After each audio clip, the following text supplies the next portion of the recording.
So here's my finished wreath. I'm just going to fluff the bow up a little bit so that it's nice and full. But you'll see that the decorations are held on really tightly. I can pick the wreath up by the decorations, which is really important because we just don't want them to blow away once they're on your door.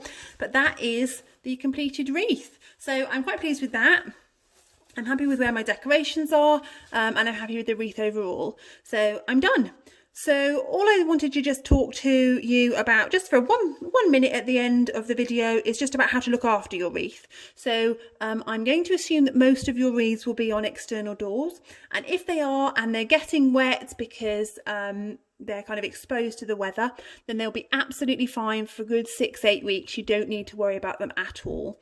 If they're in a porch or somewhere outside but that is covered over, what I would suggest that you do is in a couple of weeks you either spray it with a water gun or you take it off of the door and pop it down on the lawn so that it gets dewed on overnight before hanging it back on the door, just so that the moss gets a little damp and the foliage is just refreshed a little bit.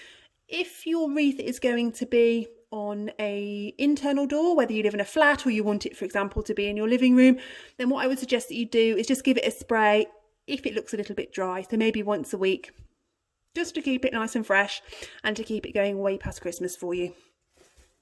I hope you've enjoyed making your wreath. Thank you very much for buying one of our workshop kits, and I'm really sorry that it wasn't in person this year, but I know that you'll understand, and I hope that I will see you next year. Merry Christmas.